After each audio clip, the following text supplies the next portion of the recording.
Bonjour, bonjour, gloire à Dieu. Aujourd'hui, j'ai eu à cœur de faire ce podcast. C'est suite donc à deux témoignages que j'ai visionnés et vraiment le Seigneur m'a mis à cœur de partager avec tout le monde. Donc, c'est ces deux témoignages. En fait, ça parle des hommes et des dispositions des hommes, donc homme, pas, donc homme en tant qu'homme, hein, hors femme et enfant.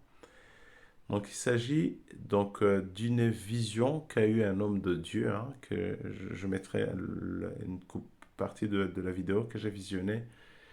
Donc qui a eu, le Seigneur lui a fait grâce, il lui a montré l'enlèvement de l'Église, et cet homme, il a vu beaucoup d'enfants, beaucoup de femmes et très peu d'hommes. Alors, il explique pas qu'il a vu des hommes. Donc, vu que je suis concerné, je me suis dit, bah, autant faire quand même une vidéo pour nous alerter, en fait, hein, pour nous alerter. Je vais vous laisser visionner ça.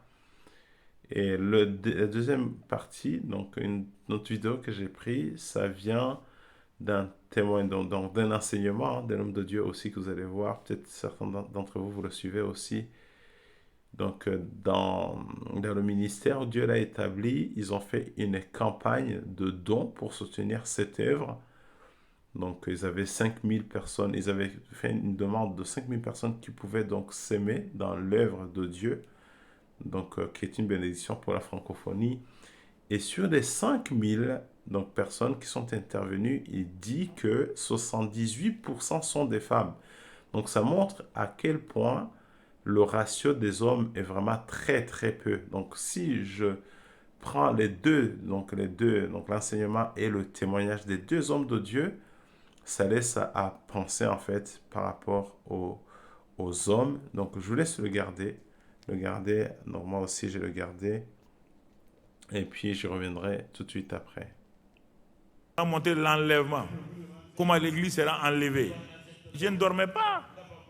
Je ne dormais pas. C'était au mois d'octobre. Et là, il a montré brusquement, il a ouvert mes yeux. Il m'a montré les cimetières qui s'ouvraient, les morts partaient, comme les Thessaloniciens, les morts montaient. Quand les morts montaient, là-haut, là-haut, là, avec deux anges, il n'est pas venu sur la terre. Comme la Bible dit, on va le rencontrer là-haut. Donc, là-haut, là, quand les morts sortaient, à un certain nombre de mètres, ils changent de corps. Quand ils changent de corps, ils s'en vont vers Jésus. Et maintenant, je voyais ceux qui étaient vivants dans les églises là. Donc le Saint-Esprit m'a dit, et chacun de ceux qui étaient morts, qui partaient là, il y avait un ange qui les suivait. Après eux, j'ai vu les enfants dans les églises. C'est les enfants qui montaient, avec leurs anges derrière eux. Après eux, j'ai vu les femmes monter. Les femmes montaient avec leurs anges. Et maintenant, comme Dieu m'a donné comme une capacité, je sautais d'église en église. Je sautais de pays en pays pour avertir les gens. Les églises étaient en réunion. Ils ne voyaient pas Jésus. Il est là. Il est là. L'enlèvement est là. Les gens riaient. Oh, pasteur Karambir, tu exagères. Ça, c'est les hommes.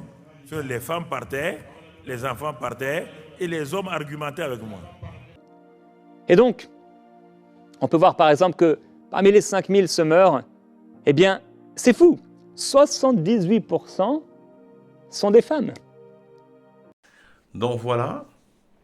Donc le pasteur, le premier homme de Dieu, vous avez vu, il dit que en fait, dans l'enlèvement, il a vu les enfants monter, les femmes monter, et après les hommes, ils étaient là, ils discouraient avec lui, plutôt que constater que les femmes et les enfants sont partis, ils étaient là, ils étaient en train de parler, de discourir. Donc vraiment, ça montre les dispositions des cœurs des hommes, donc vraiment sans jugement, c'est juste un constat. Et le deuxième homme, donc qui travaille pour le Seigneur à MCI TV, donc qui explique que 78% des personnes qui s'affectionnent à l'œuvre de Dieu sont des femmes.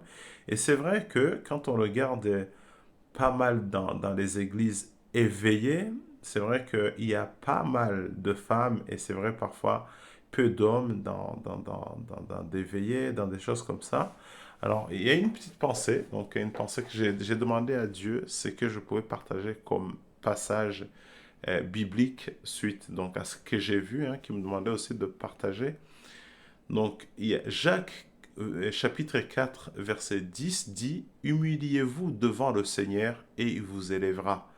Nous, les hommes, nous pensons que Dieu peut nous aider, nous donner un coup de main. Après, il nous laisse tranquille, on va se débrouiller quand même. On est des bons hommes, on va s'en sortir. Mais mon frère, laisse-moi te dire que à côté, il y a un ennemi redoutable. Si ta vie, elle n'est pas cachée en Dieu, tu n'as aucune chance de t'en sortir.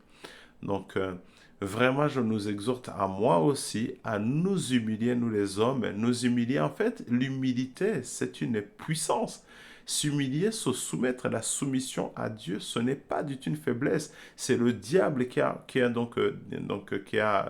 corrompu la pensée humaine pour faire croire que la soumission ou l'humilité est une faiblesse, mais au contraire, c'est une puissance extraordinaire. Dans Philippiens, il est dit que le Seigneur donc s'est humilié lui-même pour acheter toute l'humanité. Il a été extrêmement puissant. Il a combattu par l'amour et pourtant, il est le Seigneur des armées du ciel. Il aurait pu descendre avec des anges, enfermer Satan, les démons, etc., les hommes qui ne l'expectaient pas, mais il n'a pas voulu agir ainsi. Il a utilisé la puissance de l'amour, la puissance de l'humilité. C'est ce que le Seigneur Jésus-Christ a utilisé.